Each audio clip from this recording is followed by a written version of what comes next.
കേരളത്തിൽ നിന്നും Islamic state അഥവാ IS ഒഴുക്ക് വ്യാപകമാണ് എന്ന് CPM സംസ്ഥാന കമ്മിറ്റി അംഗം പി ജയരാജൻ ഒരു ചാനൽ അഭിമുഖത്തിൽ തുറന്നടിച്ചതോടെ സംസ്ഥാനത്ത് ഇത് സംബന്ധിച്ച പുതിയ സംവാദങ്ങൾക്ക് വഴിമരുന്നായി. കേരളത്തിൽ വേരൂന്നിക്കഴിഞ്ഞ ഇസ്ലാമിക തീവ്രവാദത്തെ തുറന്നു കാട്ടിക്കൊണ്ട് പുതിയ ചെറുപ്പക്കാർ പൊളിറ്റിക്കൽ ഇസ്ലാമിലേക്ക് വഴിതെറ്റുന്നുവെന്നും കണ്ണൂരിൽ നിന്നുള്ള ചെറുപ്പക്കാരാണ് കൂടുതലായി ഭീകര സംഘടനകളിലേക്ക് പോകുന്നതെന്നുമൊക്കെയായിരുന്നു ഒരു പ്രാദേശിക ചാനലിന് നൽകിയ അഭിമുഖത്തിൽ പി ജയരാജൻ വ്യക്തമാക്കിയിരുന്നത്. വടകര ലോക്സഭാ തിരഞ്ഞെടുപ്പിലെ തോൽവി ഇടതുപക്ഷത്തെ ചില പാഠങ്ങൾ പഠിപ്പിച്ചുവെന്നും കൂടി പി ജയരാജൻ പറഞ്ഞുവെച്ചു. മുസ്ലിം രാഷ്ട്രീയവും രാഷ്ട്രീയ ഇസ്ലാമും എന്ന തന്റെ പുസ്തകത്തെക്കുറിച്ചുള്ള ഒരു പരാമർശത്തിലാണ് പി ജയരാജൻ പൊളിറ്റിക്കൽ ഇസ്ലാം യുവാക്കളെ ഭീകരവാദത്തിലേക്ക് നയിക്കുന്നു എന്ന് പ്രതികരിച്ചത്.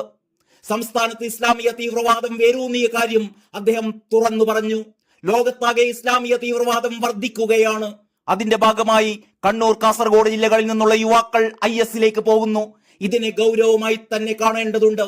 കണക്കുകൾ അടക്കം നിരത്തിയായിരുന്നു ജയരാജന്റെ ഈ തുറന്നു പറച്ചിൽ. ജമാഅത്തെ ഇസ്ലാമിയും പോപ്പുലർ ഫ്രണ്ടും മതരാഷ്ട്രവാദികളാണ് എന്നും അഭിമുഖത്തിൽ CPM മുൻ ജില്ലാ സെക്രട്ടറി കൂടിയായ പി ജയരാജൻ പറഞ്ഞു വെച്ചു. കശ്മീരിൽ കൊല്ലപ്പെട്ട കണ്ണൂരിലുള്ള 4 ചെറുപ്പക്കാരെ കുറിച്ചും ജയരാജൻ പ്രതികരിക്കുകയുണ്ടായി. ജയരാജന്റെ പുസ്തകത്തിൽ കണ്ണൂരിലെ യുവാക്കളിൽ ഇസ്ലാമിക ഭീകര സംഘടനകൾ ചെലുത്തുന്ന സ്വാധീനത്തെക്കുറിച്ച് കൂടുതൽ വിശദാംശങ്ങൾ ഉണ്ടെന്നാണ് വിവരം. അടുത്ത മാസം പുസ്തകം പുറത്തിറങ്ങും.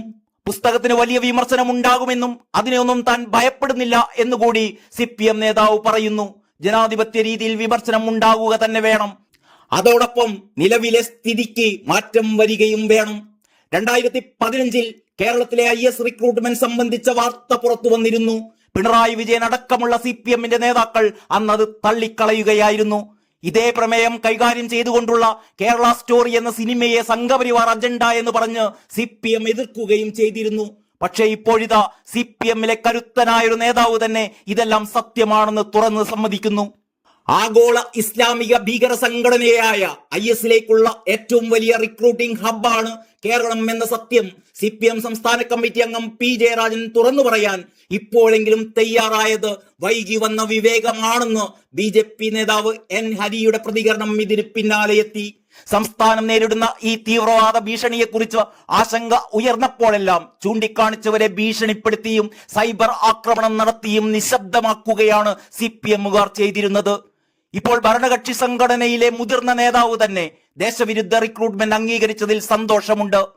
പാർട്ടി സംസ്ഥാന കമ്മിറ്റി അംഗത്തിന്റെ വെളിപ്പെടുത്തലിൽ CPM അഭിപ്രായം അറിയാൻ ഈ ഘട്ടത്തിൽ കേരള സമൂഹത്തിന് താല്പര്യമുണ്ടെന്നുകൂടി N ഹരി പറഞ്ഞു വെച്ചു. വളരെയധികം ഗൗരവമായ ഒരു തുറന്നു പറച്ചിലാണ് CPM ഈ ഉന്നത നേതാവ് നടത്തിയിരിക്കുന്നത്. കേരളത്തിൽ CPM ഭരണത്തിലാണ് തീവ്രവാദത്തിലേക്കുള്ള യുവാക്കളുടെ കുത്തൊഴുക്ക് നടക്കുന്നത്.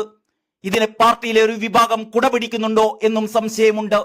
സംസ്ഥാനത്തെ ആഭ്യന്തര വകുപ്പിന് ഇത് സംബന്ധിച്ച് എന്തെങ്കിലും വിവരങ്ങൾ ലഭിച്ചിട്ടുണ്ടോ എന്നത് വെളിപ്പെടുത്തണം. തനിക്ക് ലഭിച്ച വിവരങ്ങൾ കേന്ദ്ര അന്വേഷണ ഏജൻസികൾ മുമ്പാകെ പറയാൻ പി ജയരാജൻ തയ്യാറാകണം. നടത്തിയ പ്രസ്താവനയിൽ ആത്മാർത്ഥതയുണ്ടെങ്കിൽ ആദ്യം ചെയ്യേണ്ടത് പാർട്ടിക്കുള്ളിലും ഇത് ചർച്ചാ വിഷയമാക്കുക എന്നതാണെന്നും അദ്ദേഹം കൂട്ടിച്ചേർത്തു. ഏറ്റവും ഒടുവിലായി കത്തോലിക്ക സഭാ മുഖപത്രമായ ദീപികയാണ് ഈ വിഷയം ഏറ്റുപിടിച്ചിരിക്കുന്നത്. പി ജയരാജൻ കണ്ട രാഷ്ട്രീയ ഇസ്ലാമിനെ CPM കാണാൻ ഇടയില്ല എന്ന തലക്കെട്ടോടെ പ്രസിദ്ധീകരിച്ച മുഖപ്രസംഗത്തിലാണ് ദീപികയുടെ ആരോപണങ്ങൾ. ഈ വിഷയത്തിൽ കോൺഗ്രസിനും സമാനമായ നിലപാടാണെന്നാണ് മുഖപ്രസംഗം പറഞ്ഞു വെക്കുന്നത്. പോപ്പുലർ ഫ്രണ്ട് നിരോധനം, ഭീകരവാദ വിരുദ്ധ നിലപാട് എന്നിങ്ങനെ കേന്ദ്ര സർക്കാർ നടപടികളെ ദീപിക മുഖപ്രസംഗം പുകഴ്ത്തുകയും ചെയ്യുന്നു. ലോകമെങ്ങും ഇസ്ലാമിക ഭീകര പ്രസ്ഥാനങ്ങൾ കൊന്നൊടുക്കുന്ന ക്രൈസ്തവരെ കുറിച്ച് കേരളത്തിലെ മാധ്യമങ്ങൾ എഴുതുകയില്ല. ഇസ്ലാമിക തീവ്രവാദം ആഗോളതലത്തിൽ വരുത്തിയ വിനാശങ്ങൾക്കനുസരിച്ച് ഇന്ത്യയിലെ കോൺഗ്രസും ഇടതു പാർട്ടികളും നിലപാടുകൾ നവീകരിച്ചില്ല. ഇത് ഇന്ത്യൻ രാഷ്ട്രീയത്തിൽ വലതുപക്ഷ ചിന്തകൾക്കും വലതുപക്ഷ രാഷ്ട്രീയത്തിനും വർഗീയതയ്ക്കും വളർച്ച നേടാൻ സഹായകമായി. ഇസ്ലാമിക തീവ്രവാദത്തിന് CPM കോൺഗ്രസും ഒരുപോലെ വളം വെച്ച് കൊടുക്കുകയാണെന്നും എഡിറ്റോറിയൽ കുറ്റപ്പെടുത്തുന്നു. ഇത്തരമൊരു സാഹചര്യത്തിലാണ് പി ജയരാജന്റെ തുറന്നു പറച്ചിൽ പ്രസക്തമാകുന്നത്. ഇസ്ലാമിക തീവ്രവാദത്തെ തിരിച്ചറിയുന്നതിൽ പരാജയപ്പെട്ടവർ മതേതര രാഷ്ട്രീയത്തിനാണ് നഷ്ടമുണ്ടാക്കിയത്. വലതുപക്ഷ രാഷ്ട്രീയമാണ് ഇവിടെ ലാഭമുണ്ടാക്കിക്കൊണ്ടിരിക്കുന്നത്. പ്രത്യേക അവകാശങ്ങളും ആനുകൂല്യങ്ങളും കൊടുത്തല്ല ഭീകര പ്രസ്ഥാനങ്ങളെ നേരിടേണ്ടത് എന്ന BJPയുടെ നിലപാടിന് സ്വീകാര്യത വർദ്ധിക്കുകയാണ്. പതിറ്റാണ്ടുകൾ ഭരിച്ചിട്ടും ഇസ്ലാമിക തീവ്രവാദത്തെ പ്രതിരോധിക്കാൻ കോൺഗ്രസിന് കഴിഞ്ഞിട്ടില്ല. കേരളം മാറി മാറി ഭരിച്ചവർക്കും പോപ്പുലർ ഫ്രണ്ടിനെ പ്രതിരോധിക്കാൻ കഴിഞ്ഞില്ല. ഇസ്ലാമിനെ മാത്രം അടിസ്ഥാനമാക്കിയുള്ള ഒരു രാഷ്ട്രീയ വ്യവസ്ഥയെക്കുറിച്ചാണ് അൽ ഖൈദയും താലിബാനും ബൊക്കോ ഹറാമും ഹമാസും ഹിസ്ബുള്ളയും പോപ്പുലർ ഫ്രണ്ടും ജമാഅത്തെ ഇസ്ലാമിയും ഒക്കെ പറയുന്നത് എന്ന് ഇവർക്കെന്നാണ് മനസ്സിലാവുക എന്നും ദീപിക കോൺഗ്രസിനെയും CPM-നെയും കുറ്റപ്പെടുത്തിക്കൊണ്ട് ചോദിക്കുന്നു.